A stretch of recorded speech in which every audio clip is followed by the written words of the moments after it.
menilai kandidatnya sendiri, dan juga mereka hanya tahu dengan alibi bahwa oh artis misalnya contoh aku ambil aktor Jovena, silakan. Dalam kontekstualisasi Indonesia adalah negara demokrasi di mana semua orang punya berhak untuk berbicara baik secara personal atau terang-terangan di depan umum.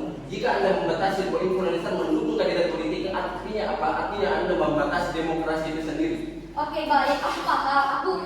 Aku dapat poin kamu. Sah aja kan membuat ruang diskusi. Sah aja sih untuk kita ada hak untuk berekspresi dan ada paradigma terhadap hal tersebut. Tapi ketika mereka ingin membuka ruang diskusi itu, mereka tidak boleh membuka sebuah atau tidak boleh membuatnya dalam sebuah platform, atau yaitu dengan alibi influencernya itu sendiri. Dan masyarakat ini, aku kembali lagi ya kepada argumen aku, masyarakat ini akan cenderung berpikir kritis akibat adanya kampanye dari influencer ini, karena mereka ini akan gampang terpengaruh. Mereka akan bilang bahwa influencer ini akan influencer ini baik dan aku percaya pada influencer ini. Dan juga tadi dimention oleh terhadap karena adanya proses kepercayaan atau ini akan menurunkan moralitas terhadap seperti yang tadi katakan juga bahwasanya masih bisa kok atau influencer ini masih bisa dipercaya. Tapi ini adalah salah satu bukti bahwa tidak semua influencer itu bisa dipercaya. Masih banyak partai-partai lain yang bisa dikritisi. Kenapa kita harus pilih partai yang influencer ini pilih? Sedangkan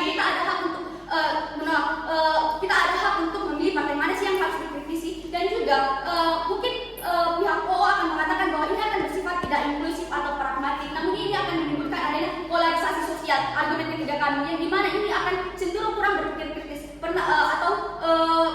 ini akan menimbulkan budaya atau kepunahan memanfaatkan dari kondisi atau isu politik tersebut. Ini akan mengurangi kredibilitas partai politik itu sendiri atau termasuk kandidat politik itu sendiri. Nah, silakan.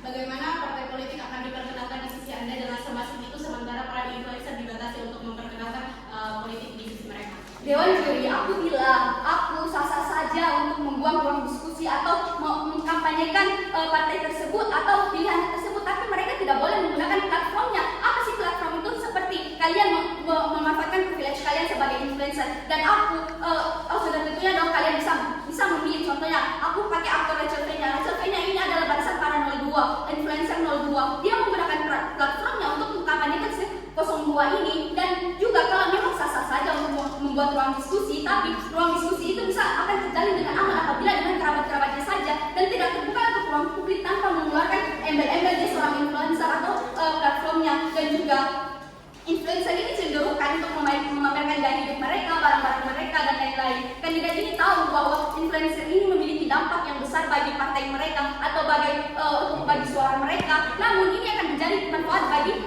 partai tersebut, karena mereka tahu bahwa si influencer ini terkenal, aku harus beli suara influencer ini. Jadi si partai ini bakal bilang kalau aku akan mendapatkan untung yang 50-50 bersama dengan influencer mendapatkan uangnya, dan aku mendapatkan hak suara, dan aku mendapatkan jabatan tersebut. Dan juga aku rasa keputusan pilihan kita, keputusan kita terhadap kandidat politik itu kita harus berdasarkan kemauan kita dan cara berpikir kritis kita, bukan berdasarkan bahwa siapa yang memilih. Kita harus dapat membuka berdasarkan visi, misi, dan program kandidat tersebut. Meskipun demikian, dewan juri kita untuk demi kedamaian atau keberlangsungan negara kita ini harus mendukung atau melindungi demokrasi yang salah. Buat apa kita mendukung atau melindungi demokrasi yang tidak sehat? Dan kita itu harusnya menjaga integritas politik tanpa adanya manipulasi politik tersebut. Aku Ares. Dia menang. Terima kasih kedua dari komentar pembuka. Selanjutnya untuk melanjutkan tamu dari sisi waktu, saya panggil pembicara kedua dari komentar pembuka.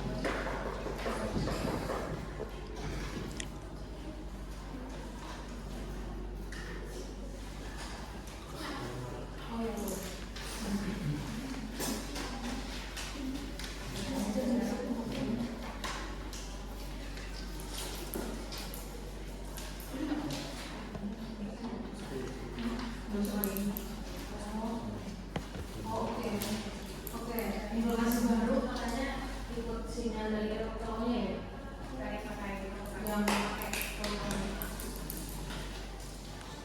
Oke, mulai dalam silakan. Baik, argumentasi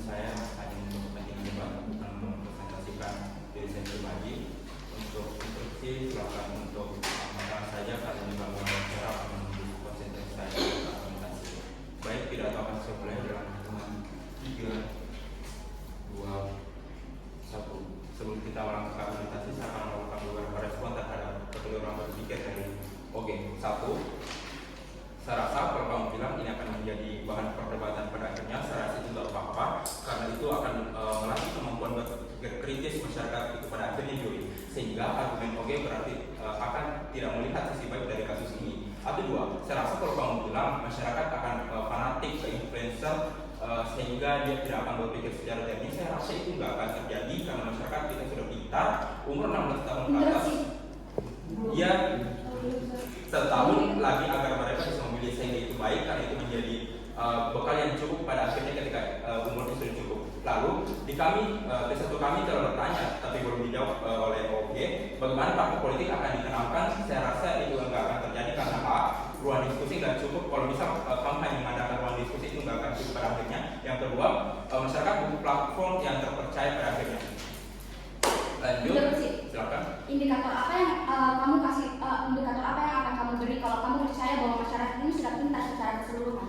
Saya rasa kita telah mengetahui bahwa pemerintah telah menerapkan peraturan bahwa umur di bawah 16 tahun sudah dilarang untuk bersosial media, sehingga untuk umur SMA dan mahasiswa saya rasa sudah cukup untuk bisa membedakan bahwa dan dia telah melakukan riset sebelum dia percaya terhadap influencer itu.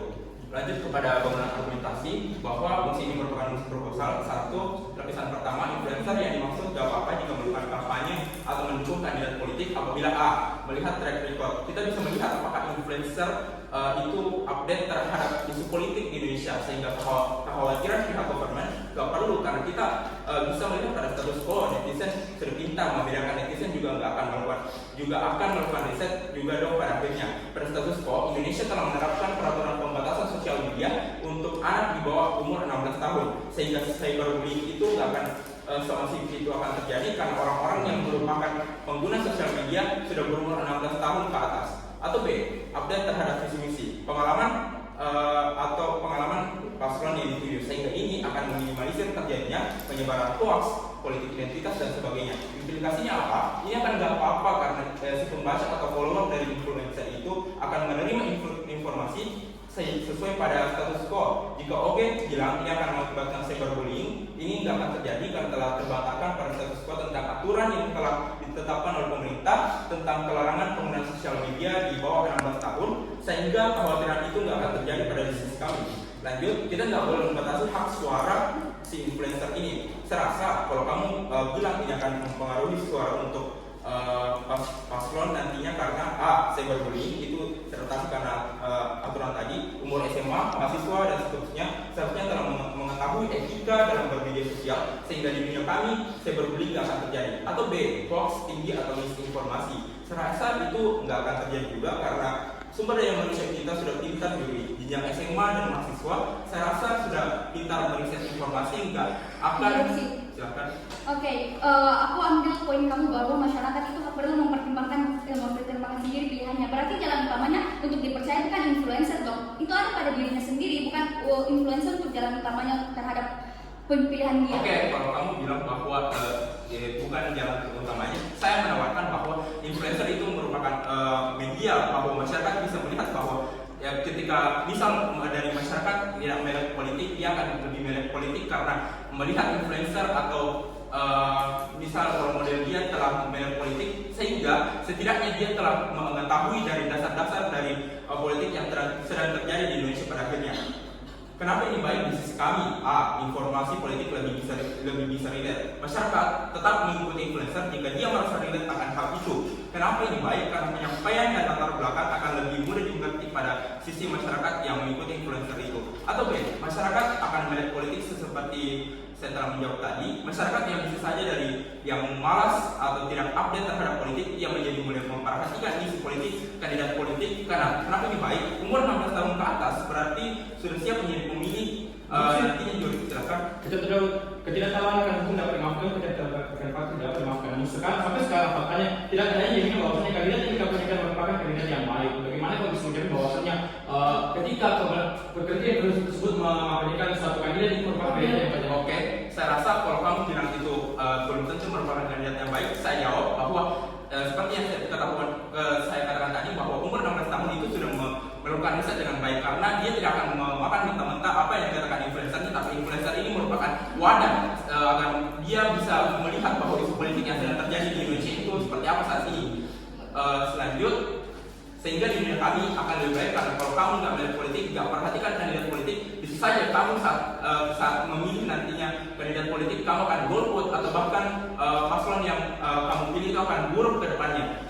Sehingga itu sangat buruk pada akhirnya. Pada status quo, polarisasi dan echo chambers, algoritma cenderung menyajikan konten yang sesuai dengan pandangan pengguna sehingga mempersempit perspektif. Artinya apa? Jika masyarakat telah merek politik, berarti algoritma akan menjadi politik terus, sehingga itu akan baik karena kalau misal masyarakatnya saja tidak memilih politik, bagaimana dia bisa memilih kandidat politik yang baik pada akhirnya. Sehingga itu baik pada akan silakan. Oke, kita boleh tahu isu politik, kita tidak boleh buta dalam hal itu. Tapi bagaimana caranya kita menjaga integritas politik terhadap manipulasi politik itu sendiri terhadap influencer? Saya katakan tadi bahwa masyarakat bisa melihat bahwa kita bisa meriset. Kalau kita meriset, kita tidak mengetahui bahwa bagaimana latar belakang dari kandidat ini, apakah ia baik atau buruk. Karena saya jelaskan tadi panjang-panjang bahwa kalau misal influencer ini hanya sebagai wadah, bukan sebagai informasi yang akan kita terang utama pada akhirnya. Lanjut, manipulasi politik karena influencer tidak karena orang sudah tidak seperti itu untuk hanya terima saja seperti yang telah saya jelaskan tadi, bahwa kalau misal kita sebagai masyarakat kita harus meriset terlebih dahulu, karena kalau misal kamu bilang itu nggak akan terjadi, menurutku itu akan terjadi karena umur 16 tahun ke atas itu sudah pintar. Kalaupun iya, setidaknya tetap ada mekanisme oleh netizen akan hujat pada akhirnya kalau politisi atau influencer buat salah. Itu benar, karena kalau misal kita mengikutinya dan ternyata hal yang akan terjadi bahwa kandidat yang dikampanyekan oleh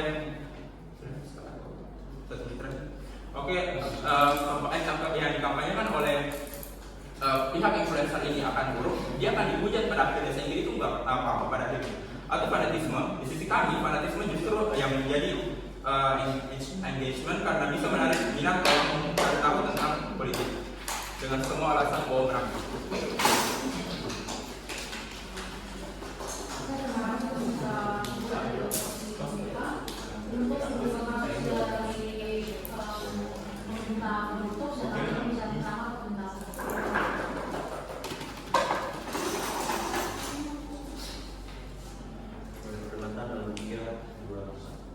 Apa yang sudah kita dengarkan dari perdebatan yang terjadi di News Opening adalah terus pertahankan bahwa influencer itu baik, masyarakat tidak bakal semudah itu untuk melakukan pilihan politik dan sebagainya. Tapi di OO mereka bilang bahwa pada akhirnya influencer itu tidak bakal pada akhirnya influencer itu bakal berikan informasi politik sama orang-orang yang tidak tahu sebelumnya. Itu dibuktikan sama anak SMP yang sudah bisa kenal Anies dan sebagainya. Tapi di sisi kami bakal jawab beberapa hal yang terjadi di bench pembukaan. Pertama, yang dikatakan sama bahwa pada akhirnya orang-orang akan seprogresif itu sehingga mereka tidak bakal secepat itu untuk menjatuhkan pilihan politik mereka. Kami bakal jawab. Satu, kami rasa prasyarat influencer untuk bisa terkenal itu pada akhirnya adalah satu adalah mereka yang bangun citra mereka dari bawah sampai mereka menjadi influencer, dan mereka kembangkan dan mereka pada saat mereka menjadi influencer mereka dibayar oleh salah satu kandidat politik dan mereka kampanyekan kandidat politik itu. Tapi dua, ada influencer yang mereka dapat engagement pada saat mereka viral di sosial media dan sebagainya, sehingga kami rasa orang-orang seperti ini adalah orang-orang yang tidak capable pada akhirnya untuk lakukan kampanye dan sebagainya terhadap kandidat politik. Di sisi kami, karena orang-orang ini tidak capable, kami rasa pemerintah atau kandidat yang mau agar influencer itu di endorse sama mereka dan sebagainya, pada akhirnya karena